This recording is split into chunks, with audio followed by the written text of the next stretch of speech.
राधे राधे दोस्तों, एक बार फिर से आप लोग का स्वागत है अनमोल ब्लॉग्स में। तो हम लोग आज चल रहे हैं कथा स्थली पे, जहाँ पर श्रीमद् भागवत कथा का वाचन हो रहा है। दोस्तों, बहुत ही भव्य आयोजन किया गया है विधायक जी द्वारा, श्री रमेश चंद्र मिश्रा, जो कि हमारे ही गांव के निवासी हैं। तो आपको बताते हैं कि यहाँ पे देख सकते हैं बस पार्किंग यहाँ पे कर सकते हैं। आगे आप 4 व्हीलर की पार्किंग आपको दिखा रहे हैं, यहाँ पे आप 4 व्हीलर की पार्किंग कर सकते हैं। तो एक एक जानकारी आपको देखने को मिलेगी, वीडियो में लास्ट तक बने रहिएगा।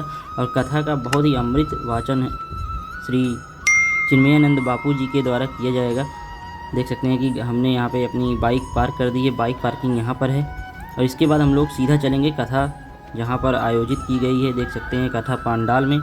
तो यहाँ पे देख सकते हैं बोर्ड लगे हुए हैं, श्रीमद् भागवत कथा राष्ट्रीय संत श्री चिन्मयानंद बापू जी के द्वारा आपको सुनने को मिलेगा।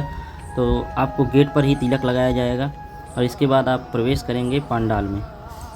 और दोस्तों, प्रवेश करते ही आपको यहाँ पे बाएं साइड पे मिलेगा जूता चप्पल स्टैंड, जहाँ पर अपने जूते चप्पल को जमा कर सकते हैं। बहुत ही सुरक्षित व्यवस्था है। और यहाँ से आप आगे बढ़ेंगे, आपको देखने को मिलेगा बहुत ही बेहतरीन रंगोली बनी हुई है। तो आज भगवान श्री कृष्ण का जन्मोत्सव है, तो सजावट भी उसी हिसाब से हो रही है। आज चौथा दिन है कथा का, बहुत ही भव्य आयोजन किया गया है। देख सकते हैं यहाँ पे पताका लगी हुई है, झंडा रोहड़ हो रहा है। आप लोग नीचे देख सकते हैं कि नारियल भी रखा हुआ है, पूजन अर्चन किया गया है। और यहाँ सामने देख सकते हैं कि पीने का ठंडा पानी और प्रसाद का बहुत ही बेहतरीन व्यवस्था है, जहाँ पर आपको बुक्स मिलेंगे, मालाएं मिलेंगी, चंदन वगैरह ये सब मिलेगा। और इस साइड आप लोग देख सकते हैं महिलाओं के बैठने की बहुत ही उत्तम व्यवस्था की गई है। और अदर साइड में आप लोग देख सकते हैं यहाँ पे पुरुषों के बैठने की बहुत ही उत्तम व्यवस्था है। उस साइड चेयर भी लगे हुए हैं, आप लोग देख सकते हैं। सामने बहुत ही बेहतरीन स्टेज सजाया गया है। और इसी के साथ बापू जी का आगमन हो चुका है। चतुर्दिवसीय भागवत कथा में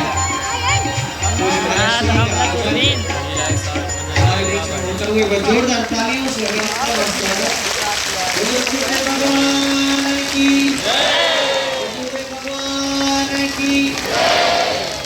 बोलो राधे राधे।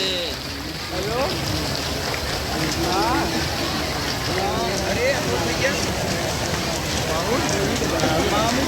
भाई ने हाँ बस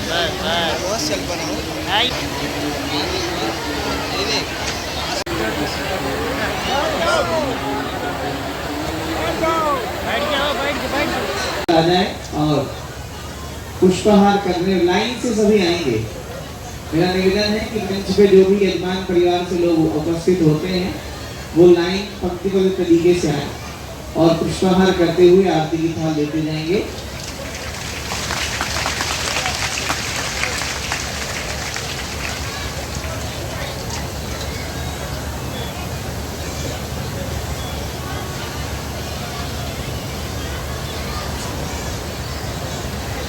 आज श्रीमद् भागवत कथा के चतुर्थ दिवस का मंगल शुभारंभ होता हुआ व्यवस्था में लोग खड़े हैं वो रोक दें। आज भगवान श्री कृष्ण का जन्मोत्सव प्राकट उत्सव मनाने के लिए हम सभी लोग यहाँ उपस्थित हुए हैं। और इतना सुंदर तैयारियां आगे विधायक जी और उनके परिवार द्वारा की गई हैं। श्री कृष्ण जन्मोत्सव की जन्मोत्सव का कार्यक्रम है, इसलिए अपार श्रद्धा और प्रेम सभी भक्तों के बीच में है। इसीलिए मैं निवेदन करूंगा अतिशीघ्र प्रणाम करते जाएं और उतरते जाएं।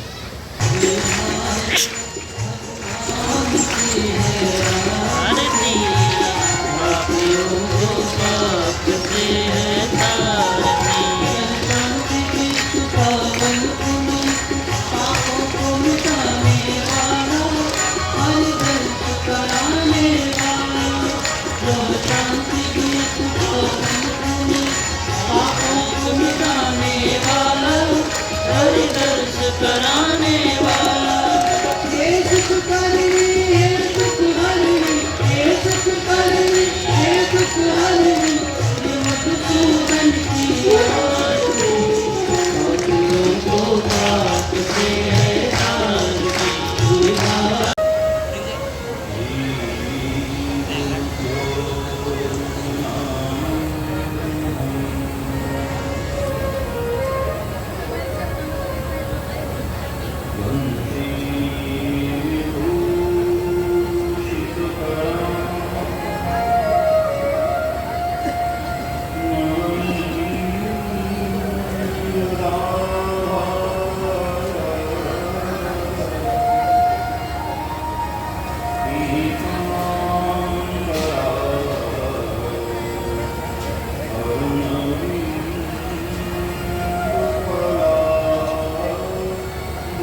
गोविंद कृष्ण गोविंद गोविंद गोविंद गोविंद कृष्ण गोविंद गोविंद राधे राधे गोविंद गोपाल राधे गोविंद गोविंद गोपाल राधे गोविंद उसी ने भी कहा बड़े भाग्य मानुष का बहुत भाग्य से मानव को मिलता है, हर किसी को मानव नहीं मिलता। ये देखो देवतन चांदी है और मानव तन लोहा है, इसको ऐसे समझो। कोई आपसे पूछे कि भाई चांदी लोगे या लोहा, क्या कहोगे आप? इतने तो बुद्धिमान हो, चांदी ही पसंद करो, लोहे से ज्यादा कीमती है चांदी। लेकिन बाद में कहा गया कि भाई आपको पारस मणि भी साथ में दी जाएगी, और आप जानते हैं पारस मणि लोहे को छू ले तो सोना बना देगी। अब आपसे पूछा जाए, अब डिसाइड करो चांदी लोगे या लोहा। अब आपका निर्णय बदल जाएगा, नहीं नहीं भैया हमको तो लोहा ही दे दो। देवतन चांदी है, मानव तन लोहा है, लेकिन मानव तन के साथ साथ भक्ति की पारसमणि भी परमात्मा ने दिया है। यदि पारसमणि लेकर अपने जीवन में उतार लिया जाए तो हमारा मानव देह भी स्वर्ण ही हो सकता है। और ध्यान रहे, यह पारसमणि चांदी को सोना नहीं बनाती, तुम्हारे कर्मों से नहीं, अपने अनुग्रह से प्रभु ने तुम्हें मानव बनाया। वरना आप जरा कभी बैठकर ध्यान करना, अपनी पिछली जिंदगी को जरा रिवर्स में जाकर देखना। अभी तक तो आपने जो जीवन दिया है, क्या आपको लगता है कि प्रभु अगली बार भी आपको मानव बनाएंगे? उत्तर मिलेगा आपको अपने ही मन से, नहीं। अब नहीं लगता कि प्रभु अगली बार भी मनुष्य बनाएंगे। हमारे कर्मों के कारण ही परमात्मा ने अपनी कृपा से हमको मनुष्य बन दिया। सुर दुर्लभ जो तन है प्रभु ने वो तुम्हें दिया।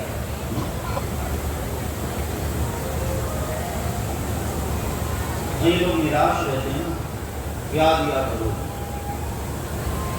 जब से जन्मा हूं सब गलत ही गलत हो रहा है। ये लोग ऐसे नकारात्मक सोचते हैं।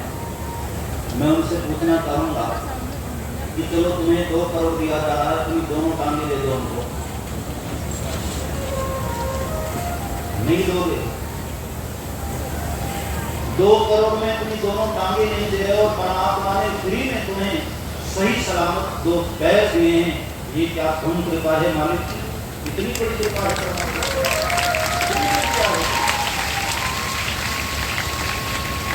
पूरा तन मनुष्य का। बदले में प्रभु ने तुमसे कुछ मांगा नहीं, पैर ही न होता तो एक हाथ ही गायब कर देते, एक अच्छा शरीर दिया, कितनी बड़ी कृपा है हमारी। भाई देखो, इच्छाओं का तो कोई अंत नहीं है। परमात्मा ने तुम्हें मानव कर दिया है और मानव की जो आवश्यकताएं हैं वह परमात्मा समय समय पर पूर्ण करता रहता है। इच्छाओं की ध्यान देना आवश्यक है, क्योंकि तुम्हारी इच्छाओं का तो कोई अंत ही नहीं है। चाह आने से पैसे में आने लगी, चाह पैसे से रुपया बनाने लगी, चाह रुपये से बिल्डिंग बनाने लगी, चाह बिल्डिंग में मोटर को लाने लगी, फिर चाह मोटर से होटल ले जाने लगी और चाह होटल में फिर होटल को लाने लगी। चाह का कोई अंत नहीं, इच्छाओं का कोई अंत नहीं। लेकिन यही चाह जी से लगा जी हरा हो गया, यही चाह हरि से लगा तो जी हरा हो गया। परमात्मा ने मनुष्य को दिया है तो तुम्हारी आवश्यकताओं की पूर्ति ही वो करता है, इच्छाओं की तुम्हारी जो नीड है, आवश्यकता है, तुम कुछ न भी करो तभी वो करेगा। ये उसकी जिम्मेदारी है, इसकी रिस्पॉन्सिबिलिटी है। मनुष्य मानव का तन दुर्लभ है। दूसरी बात, आदित्य शंकराचार्य भगवान ने कहा मोक्षत्वम्। ये दूसरी बात क्या? मन में मोक्ष की कामना जगे ये और भी दुर्लभ है। संसार में पड़े सड़ते रहते हैं, रोते रहते हैं, तड़पते रहते हैं, लेकिन मन में मोक्ष की कामना नहीं आती। मैंने सुना है कि एक बूढ़ी माता, पुराने जमाने की बात, जैसे ही उसने कहा कि हे कन्हैया, ये लकड़ी का बोझ उठता नहीं, इससे तो अच्छा है मुझे उठा ही। परमात्मा तुरंत प्रकट हुए और कहा माता जो आज्ञा, मैं हाजिर हूं, चलो मेरे साथ चलो। तो तुरंत उसकी भाषा बदल गई, नहीं नहीं, मैं खुद को उठाने के लिए नहीं कह रही थी, ये लकड़ी का बोझ उठाने के लिए कह रही थी। पक्का रहता है लेकिन फिर भी मन में मोक्ष की कामना नहीं रहती। ये तीनों बहुत दुर्लभ, मन में मोक्ष का भाव है से कि वह भूमि सदैव आपके ऊपर गर्व अनुभव करे कि मैंने ऐसे बच्चे को इस भूमि पर जन्म दिया था, इस भूमि को गर्व होती। अनेकानेक समय से बहुत सारी आत्माएं प्यासी थी भगवान की कथा के लिए, और हमारे विधायक जी ने कितना बड़ा कार्य किया है। गोपांगनाओं ने कहा है श्रीमद् भागवत में, संसार में सबसे बड़े दाता वो होते हैं जो कथा का दान करते हैं, और विधायक जी ने कथा का दान किया है। लोग हमारे पेट को, हमारे तन को तृप्त कर सकते हैं, अंतरात्मा को नहीं। लेकिन भगवान की कथा ऐसी है जिससे मनुष्य की अंतरात्मा तृप्त होती है, अंतरात्मा धन्य होती है। और हमारे विधायक जी ने आपके अंतरात्मा को प्रसन्न करने का कार्य किया है, ये परमात्मा की बहुत बड़ी कृपा है। और हमारे भदोही से पधारे हुए डॉक्टर अजय शुक्ला जी, इस कथा में उनकी भी बहुत बड़ी भूमिका रही। यहाँ बैठे हुए हैं, हमारे बड़े लाडले हैं, बड़े प्रिय हैं।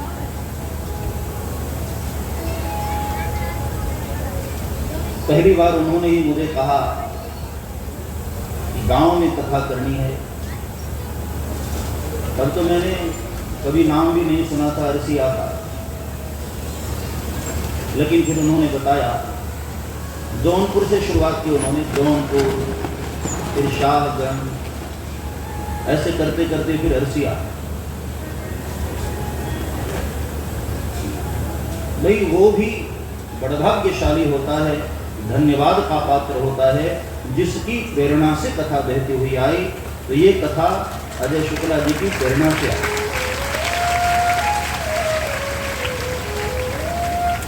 पहले दिन भी आए थे तो किसी न किसी को लेकर आए थे, और आज भी आए हैं तो वो बाबूजी को लेकर के आए हैं। कोई न कोई साथ में लेकर आते हैं। और भाई देखो, यही कथा का सौंदर्य है। कथा में आप अकेले न आओ, साथ में कोई अच्छा साथी लेकर आओ। माताएं भी देखो जब आती हैं तो अपनी अपनी सखियों को, सहेलियों को, किसी न किसी को लेकर आती हैं। सुबह से ही फोन होना शुरू हो जाता है, आज कथा में चलोगी, क्या पहन करके चल रही हो? कल बापू ने बोला था पीले रंग का पहनना है। भाई लोग भी आए तो अकेले न आए। और ये रामचरित मानस में बाबा तुलसी ने भी इशारा किया, संग सती जग जननी भवानी, संग सती जग जननी भवानी। भगवान शंकर जब कथा श्रवण करने गए, अकेले नहीं गए। संग सती जग जननी भवानी, संग सती जग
संकल्पित होते हैं कि हे अग्निदेव, हम आज से आपको साक्षी मानकर संकल्प ले रहे हैं कि धर्म, अर्थ, काम और मोक्ष आज से इन चारों पुरुषार्थों में हम साथ होंगे। धर्म करेंगे, साथ साथ करेंगे। अर्थोपार्जन करेंगे तो हम दोनों का बराबर का हक होगा। मोक्ष के मार्ग पर जाएंगे तो हम दोनों साथ में जाएंगे। इसलिए जब पूजन होता है तो ब्राह्मण लोग कहते हैं ना कि भाई अकेले नहीं, जोड़े समेत आओ। धर्म कार्य अकेले न करो, जोड़े समेत करो। तो यहाँ जो जो शंकर आज अकेले आए हैं ना, कल से अपनी पार्वती को भी लेकर आना। धर्म कार्य साथ साथ में है। अब हमारे मुख्य यजमान लोगों को देखो, गांठ जोड़ करके बैठे रहते हैं दोनों प्यारे। तब पता चलता है अलग अलग अक्षरों के अलग अलग अर्थ होते हैं। ज अक्षर है ना, ये दग्धाक्षर है, दुखी अक्षर है। वेद व्यास के मन में भागवत लिखने से पूर्व एक उदासीन था कि मैंने कुछ किया नहीं, असंतोष था। और जो दिल में होता है वही जुबान पर आता है। तो पहला अक्षर निकला है ज, और व को अमृत बीज माना गया है। वम अमृत बीज, जैसे प्रेम काम बीज है वैसे वम अमृत बीज है। सुखदेव जी के मुख से पहला अक्षर जो निकला है वह निकला है, मतलब सुखदेव जी के हृदय में अमृत ही लबालब भरा हुआ है, और जो हृदय में है वही जुबान पर आया है। अमृत वाला शब्द केवल 100 वर्ष की आयु बची। 100 भी हम कहाँ जी पाते हैं, 80 तक तो हमारा टिकट कट जाता है। फिर भी औसतन हम मानकर चलते हैं 100। 100 में भी आप जरा कैलकुलेट करना, 50 वर्ष तुम सोने में व्यतीत कर देते हो, 100 साल में 50 साल तुम्हारा निकल जाता है नींद में, निद्र यारिते नक्कम। हमारे पास बचता है 50, और उस 50 वर्ष में भी आप देखो 25 वर्ष हम भोग विषयों में बर्बाद कर देते हैं, 25 वर्ष। फिर जो बचता है 25 वर्ष, उसमें भी हम बच्चों को सेट करने में, उनकी शादी वादी करने में, उनका काम धंधा लगाने में, वो 25 साल भी हमारा यूं ही निकल जाता है, हाथ में आया कुछ भी नहीं। लेकिन सुखदेव कहते हैं राजन, जिसे अल्पकाल में ही मुक्ति भी पानी है, उसके लिए एक उपाय है। मोक्ष दुर्लभ नहीं है, ध्यान देना, मन में मोक्ष की कामना जगे, ये दुर्लभ है। केवल एक उपाय है, क्या? किसी भी तरह अपने मन का कनेक्शन गोविंद के चरणों से जोड़ दिया जाए, जीव स्वतः अपने आप मुक्त हो जाता है।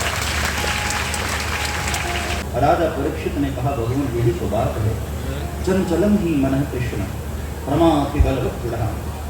ये मन बड़ा चंचल है मालिक। माला लेकर बैठो तो कभी मुंबई जाता है, कभी कोलकाता भागता है। ये मन ही तो नहीं टिकता, ये मन कैसे टिके महाराज? सुखदेव जी मुस्कुराए, राजन मन को तो रोकना ही पड़ेगा। 2 उपाय बताए हैं मन को रोकने के लिए, ध्यान से सुनना।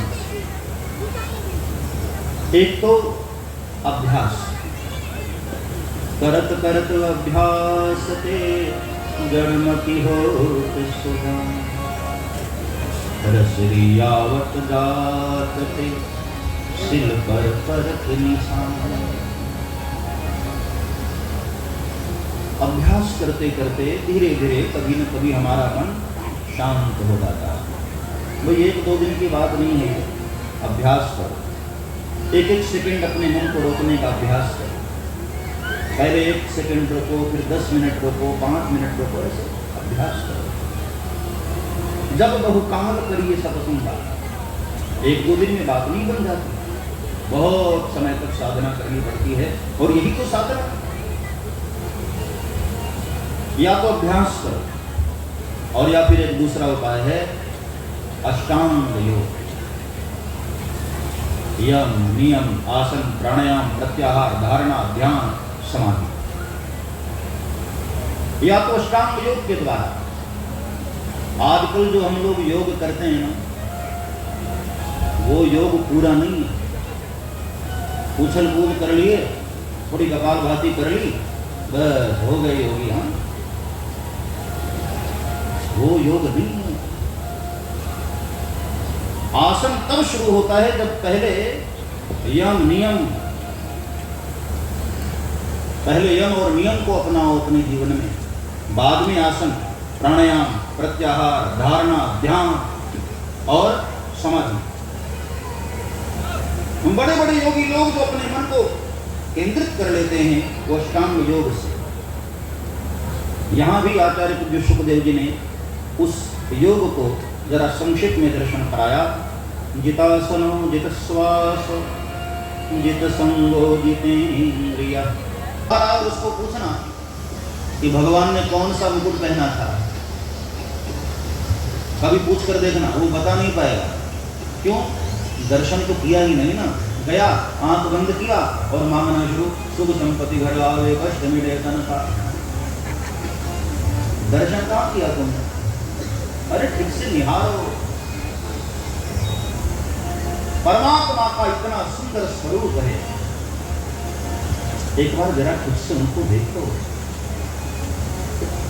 कितने प्यारे हैं हमारे कन्हैया। हाँ, हास्ययुक्त जो मुखारविंद है प्रभु का, वो दर्शन करो।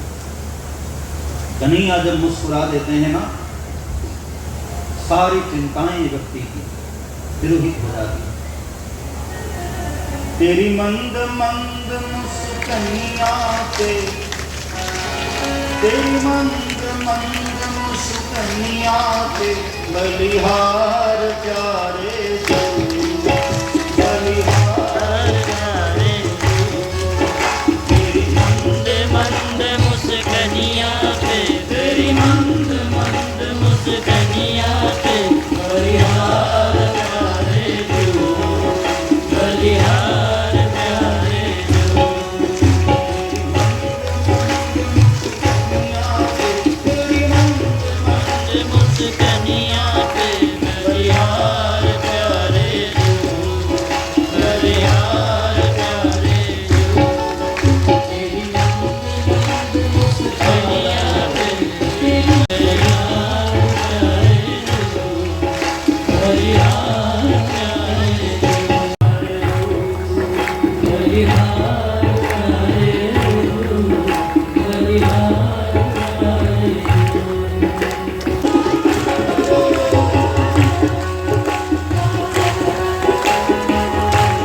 ये हनुमान जी महाराज श्री की माला है।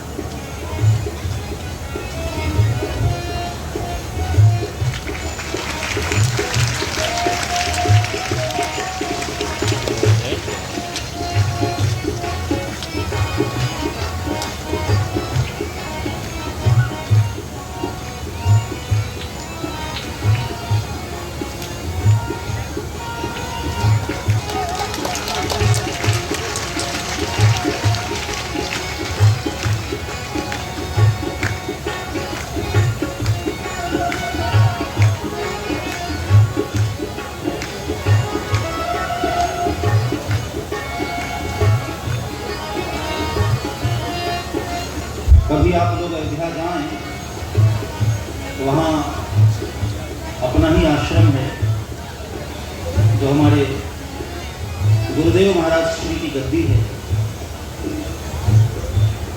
महामंडलेश्वर स्वामी राम कुमार दास जी महाराज, जिन्होंने मुझे उंगली पकड़कर यहाँ तक बिठाया, पहुँचाया, जिनकी कृपा से आज मैं कथा गा रहा हूँ, ऐसे पूज्य महाराज श्री की वो गद्दी है।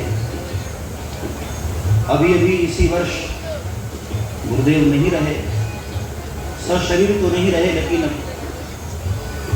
अचेतन रूप से हम सभी शिष्यों के बीच में सदैव रहते हैं। हम सबके बड़े बुजुर्ग के रूप में बड़े गुरु भाई हैं, इसलिए गुरुदेव स्वरूप ही श्री राम नरेदास जी महाराज आज हम लोगों को आशीर्वाद देने के लिए यहाँ आए हैं।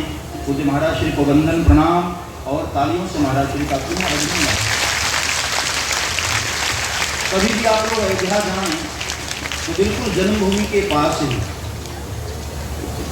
वेद मंदिर है, वहाँ वेद भगवान विराजित हैं। राम जन्मभूमि का जो पहला वाला द्वार था, रास्ता था, वो बिल्कुल वेद मंदिर के सामने से ही जाता था। बहुत प्यारा आश्रम है, लगभग 200-300 महात्मा वहाँ रहते हैं। हमारे बीच में संत सच्चा बाबा आश्रम श्री मनोज ब्रह्मचारी जी महाराज जी उपस्थित है। मैं निवेदन करूंगा भागवत जी को प्रणाम करें और विनायक जी उनको सम्मानित करें। और साथ ही श्री पंकज मिश्रा जी प्रतापगढ़ से मैं निवेदन करूंगा वह भी आशीर्वाद ग्रहण कर लें। श्री पंकज मिश्रा जी।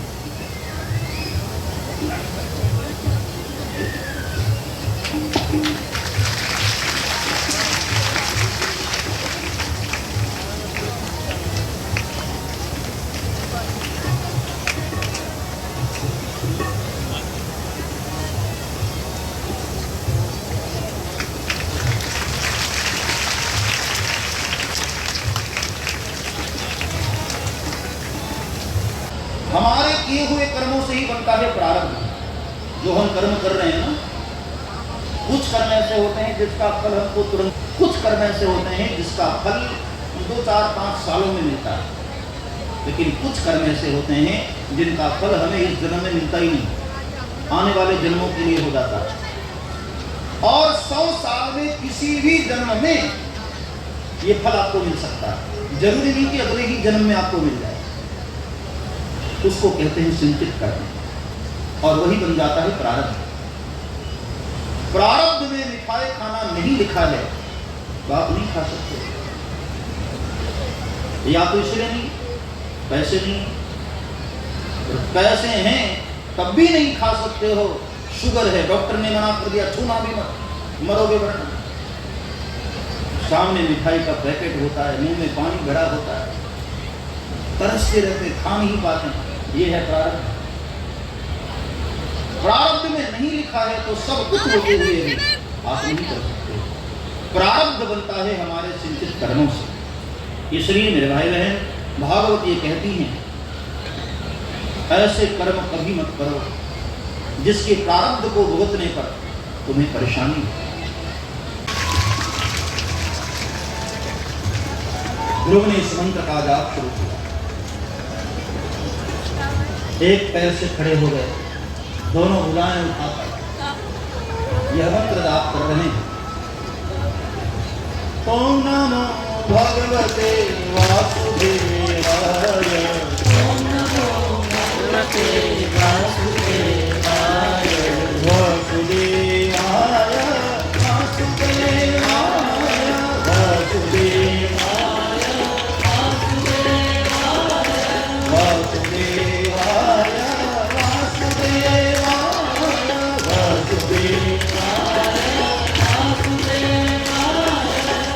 नंद नंद नाय मेरे प्राण बल्लभाया, नंद नंद नाय मेरे प्राण बल्लभाया, नंद नंद नाय मेरे प्राण बल्लभाया, नंद नंद नाय मेरे प्राण बल्लभाया, नंद नंद नाय मेरे प्राण बल्लभाया, नंद नंद नाय मेरे प्राण बल्लभाया। ओम नमो भगवते वासुदेवाय,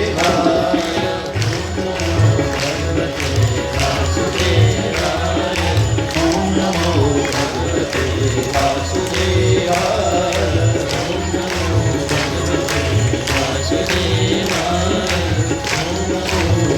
इसी के गर्भ से 8वें संतान के रूप में भगवान कृष्ण का प्रागट्य हुआ और यहाँ पर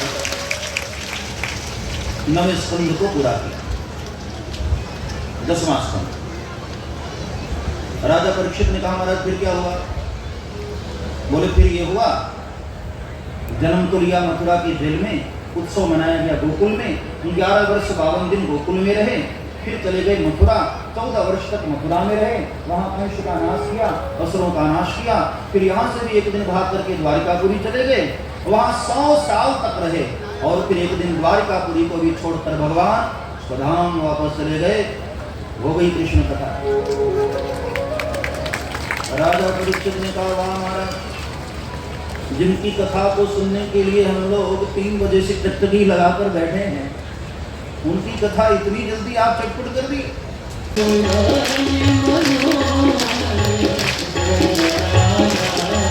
मेरा मुरली मनोहर नंद लाला, मेरा मुरली मनोहर नंद लाला, गोविंद गोविंद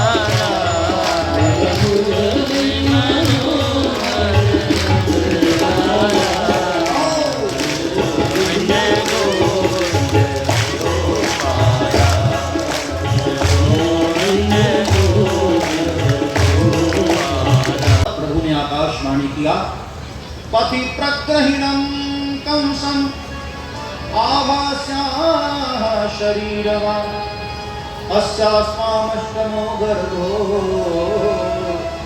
हन्तायां बहसे रुधा। अरे दुष्ट कंस, जिस बहन को इतने प्यार से तू लेकर जा रहा है ना, इसकी 8वीं संतान तेरी मौत होगी। सुनकर कंस अवाक रह गया। फिर कंस हंसा, ठहाका मारकर हंसा और कहा सुनो आकाश, मैं तुम्हारी वाणी को झूठा करके रहूंगा, क्योंकि न रहेगी देव की, न इसकी आएगी 8वीं संतान। बाल पकड़ करके धरती पर पटक दिया और खड़ग लेकर के मारने चला। तब वसुदेव महाराज ने हाथ पकड़ लिया, ठहरो महाराज, इस बेचारी को मार करके क्या होगा, मरना तो फिर भी तुम्हें पड़ेगा। मृत्यु जन्म बताम वीर देहे न सहजायते। हे कंस,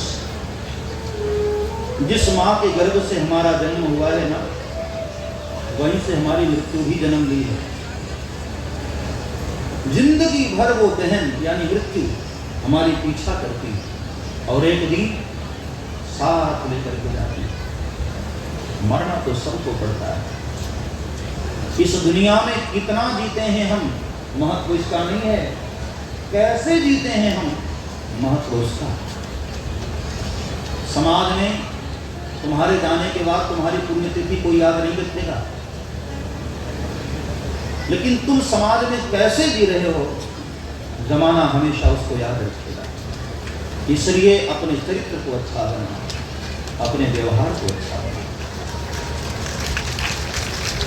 जमाना तुम्हारे व्यवहार को याद करेगा। तुम किस भाव से समाज में रह रहे हो, समाज उसे ही तो याद रखेगा ना। कुछ लोगों को ये दुनिया गालियां देते हुए याद रखती है और कुछ लोगों को याद करते ही आंख में आंसू आ जाते हैं। किश्तियां बह जाती हैं, तूफान चले जाते हैं। किश्तियां बह जाती हैं, तूफान चले जाते हैं, सिर्फ यादें रह जाती हैं, इंसान चले जाते हैं। सिर्फ यादें रह जाती हैं, इंसान चले जाते हैं। हमारी याद बच जाती है। संक्षेप में बता रहा हूं।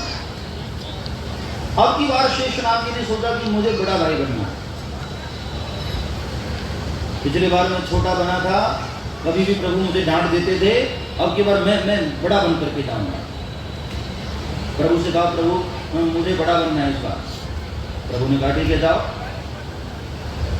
लेकिन जन्मते ही मामा जी आ जाते हैं, जरा सावधान रहना। तब भगवान ने ही योग माया को भेजकर संकर्षण के माध्यम से एक माता के गर्भ से निकालकर रोहिणी माता के गर्भ में भगवान ने प्रस्थापित करवा दिया। अचानक जब देवकी मैया का 7वां गर्भ गायब हो गया, कंस का ब्लड प्रेशर बढ़ गया। कंस ने कहा कि ये 7वां गायब कैसे हुआ, जरूर कोई विष्णु की चाल। कंस के मित्रों ने कहा, सरकार इसमें चिंता की क्या बात है, अरे डर के मारे गर्भ गिर गया होगा, हो सकता है ऐसा हो। लेकिन कंस को भरोसा नहीं हो रहा है। खैर समय बीता और अब बारी आई 8वीं की। स्वयं परमात्मा ही अब देवकी मैया के गर्भ में आकर विराजित हो गए। जिस गर्भ में प्रभु आए ना, असल में एक बार गर्भ ने भगवान से शिकायत की कि महाराज मैं इतना ही गंदा हूं तो आपने मुझे बनाया क्यों।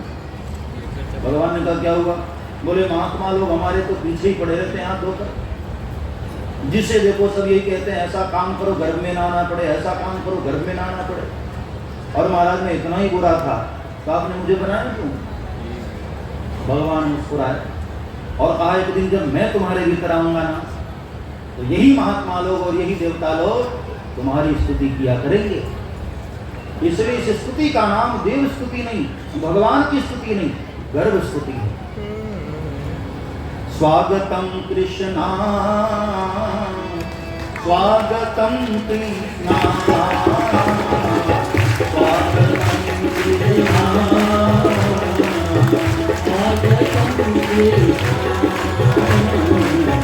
भगवान मैया के गर्भ में आ गए हैं, इसलिए सब लोग भगवान का स्वागत करते हैं। स्वागतम कृष्णा,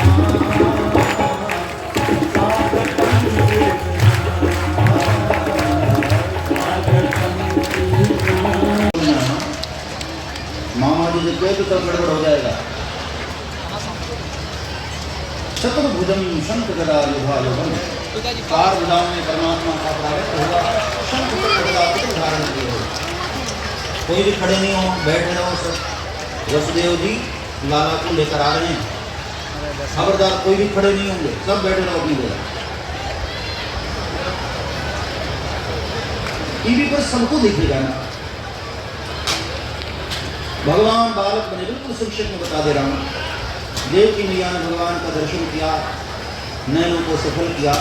बाद में मैया के ही कहने से प्रभु छोटे बने। मैया ने गोद में लेकर दुग्धपान कराया। देखो भाई कन्हैया उठ गया, गिरे ना, उसको और ज्यादा जल्दी पड़ी।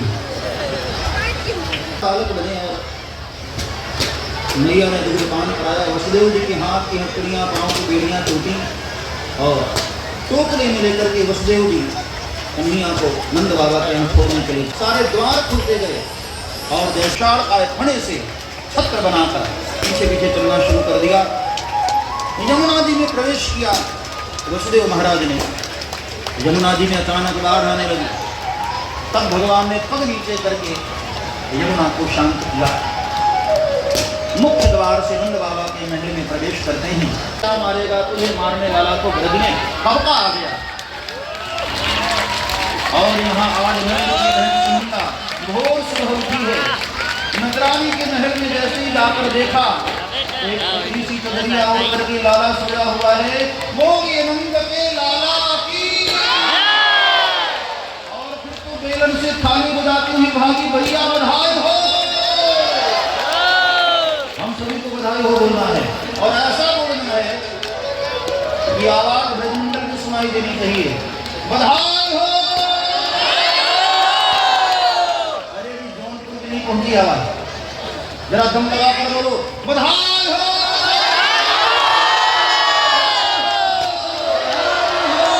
नंद भेला नंद भयो जय कन्हैया,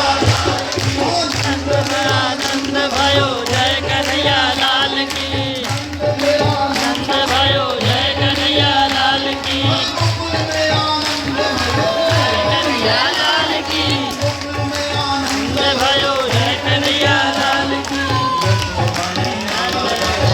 कन्हैया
कल 4 बजे फिर मुलाकात होगी।